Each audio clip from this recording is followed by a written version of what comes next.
Hi, I'm Randy Childress, and this is Aim for High Ground. I'm so glad you joined me today because I want to take just a few minutes and tell you why I wrote Aim for High Ground.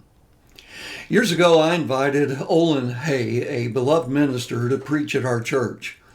Olin had retired from full-time pulpit ministry, and he was available to visit various churches. And I remember the first message he gave at our church. He made an interesting statement. Here's what he said. He said, "I'm on the glory side of 80. Now, as a young preacher, I admired Mr. Hay and recognized everything he said as pearls of wisdom. But in my youth, I didn't fully appreciate what he meant. Now, his meaning is more obvious to me than ever.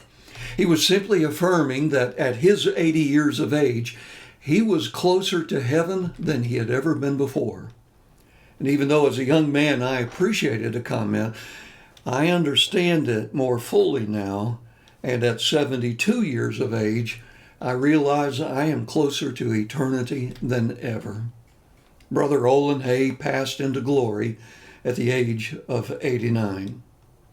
You see, one of the reasons I wrote Aim for High Ground was that I wanted to leave something of my ministry experience behind. Many times as I went through those years, I wondered if I had made the right decision to enter the ministry. There were many difficult times, and yet as I look back now, I realize even the difficult times became blessings to me. There have been rough waters and there have been smooth waters, but the trip overall has been a wonderful adventure. What an adventure ministry is. Looking back, I would enter ministry all over again. I'm very grateful to God, to the churches I've served, and to the leaders that I have worked with. It's amazing to me. That's why I wrote about 10 unique experiences in my book, Aim for High Ground. The chapters in this book show that ministry can be challenging, exciting, and very rewarding. I wrote Aim for High Ground with 4 groups of people in mind. First, I wrote for young people who may be considering going to Bible college and entering into a vocational ministry themselves. The chapters show how fulfilling ministry can be. Here's what one reviewer had to say.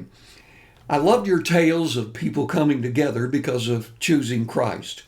These stories are carefully chosen for the teaching they support or embody, and your application sections are both personally candid and challenging, with camaraderie and not an in-your-face, guilt-inducing way. I'm impressed with a careful tone and a projected author voice, and gratified by your obvious love for God's Word and for commitment to seeing people reconciled to Him." That comment was from Writer's Edge.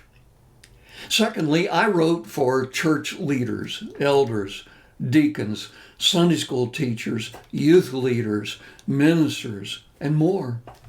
I want leaders to see the difference they can make in their own churches. And as leaders and teachers, we must live on a higher level than those that we seek to influence. Third, I wrote for pastors who are discouraged and possibly considering leaving a church or leaving ministry altogether. You know, statistics show that churches need long-term ministries in order to be relevant in the community. It takes all kinds of people at different levels of spiritual maturity to comprise a church. This is why patience and perseverance are necessary for ministry. In this book, you'll see how Jesus was frustrated with even his closest followers.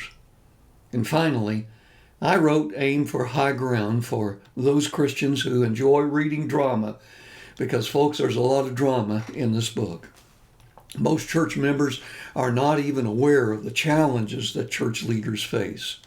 Once they understand, they can be more supportive in prayer and in person. Thank you for joining me today. Blessings to you.